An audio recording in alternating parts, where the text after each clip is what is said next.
ಗೀತಾ ಮಹಾತ್ಮೆ. ಜಿತಾತ್ಮನಃ ಪ್ರಶಾಂತಸ್ಯ ಪರಮಾತ್ಮ ಸಮಾಹಿತಃ ಶೀತೋಷ್ಣ ಸುಖ ದುಃಖೇಷು ತಥಾ ಮಾನಾಪಮಾನಯೋಃ. ಮನಸ್ಸು ಆಸೆ ಆಕಾಂಕ್ಷೆಗಳ ಕೇಂದ್ರ. ಇವುಗಳಿಗೆ ಆಸೆ, ಭಾವನೆಗಳು, ಆಲೋಚನೆಗಳು ಜಾಸ್ತಿ. ಹಾಗೆಯೇ ಅವುಗಳಿಗೆ ಪ್ರತಿಕ್ರಿಯೆಯೂ ಸಹ ಸಹಜ. ಜಿತಾತ್ಮನಃ ಅಂದರೆ ಇವೆಲ್ಲವನ್ನು ಜಯಿಸಿದ ಹಾಗೂ ನಿಗ್ರಹಿಸಿದವ.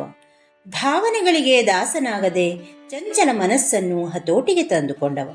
ಪ್ರಶಾಂತಸ್ಯ ಅಂದರೆ ಆಂತರಿಕ ಶಾಂತಿ. ಬಾಹ್ಯ ಪರಿಸ್ಥಿತಿಗಳು ಎಷ್ಟೇ ಬದಲಾಗುತ್ತಿದ್ದರೂ ನಮ್ಮ ಮನಸ್ಸು ಅಲುಗಾಡದೆ ಸ್ಥಿತಪ್ರಜ್ಞವಾಗಿರಬೇಕು. ಆತ್ಮಜ್ಞಾನಕ್ಕೆ ಶಾಂತ ಮನಸ್ಸು ಅಗತ್ಯ. ನಿಜವಾದ ಶಾಂತಿಯನ್ನು ಹೊರಗಿನಿಂದ ಅಲ್ಲ, ನಮ್ಮೊಳಗಿನಿಂದ ಕಂಡುಕೊಳ್ಳಬೇಕು. ಸಾಮಾನ್ಯ ಮನುಷ್ಯನಾದವನು 3 ಬಗೆಯ ದ್ವಂದ್ವಗಳಲ್ಲಿ ಸಿಲುಕಿಕೊಂಡಿರುತ್ತಾನೆ: ಶಾರೀರಿಕ, ಮಾನಸಿಕ ಹಾಗೂ ಸಾಮಾಜಿಕ. ಇದೊಂದು ಅನುಭವ. ಶೀತ ಉಷ್ಣ ಇದು ಶಾರೀರಿಕ ಅನುಭವ. ಸುಖ ದುಃಖ ಮಾನಸಿಕ ಅನುಭವವಾದರೆ ಮಾನ ಅಪಮಾನಗಳು ಸಾಮಾಜಿಕ ಅನುಭವವಾಗಿರುತ್ತದೆ. ಶೀತೋಷ್ಣಗಳು ಹವಾಮಾನ ವ್ಯತ್ಯಾಸದಿಂದ ಆಗುವ ಬದಲಾವಣೆಗಳು. ಇವುಗಳನ್ನು ಬದಲಿಸಲು ಸಾಧ್ಯವಿಲ್ಲ. ಜೀವನದಲ್ಲಿ ಒತ್ತಡ, ಸಮಸ್ಯೆಗಳು, ಕಷ್ಟ ಸುಖ, ನೋವು ನಲಿವುಗಳು ಎಲ್ಲವೂ ಬರುತ್ತವೆ.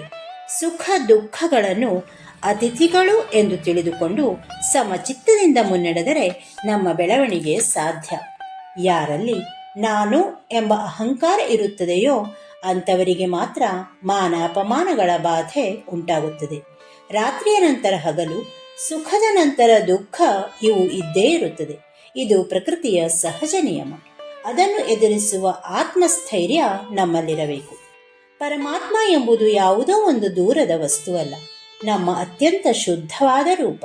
ಕನ್ನಡಿಯ ಮೇಲಿನ ಧೂಳನ್ನು ಒರೆಸಿದಾಗ ಪ್ರತಿಬಿಂಬ ಹೇಗೆ ಸ್ಪಷ್ಟವಾಗಿ ಕಾಣುತ್ತದೆಯೋ ಹಾಗೆಯೇ ಮನಸ್ಸಿನ ಗೊಂದಲಗಳಿಂದ ಹಾಗೂ ದ್ವಂದ್ವಗಳಿಂದ ಮುಕ್ತವಾದಾಗ ಪರಮಾತ್ಮನಲ್ಲಿ ಹಾಗೂ ದೈವಿಕ ಚಿಂತನೆಯಲ್ಲಿ ಮನಸ್ಸು ಸ್ಥಿರವಾಗಿರುತ್ತದೆ.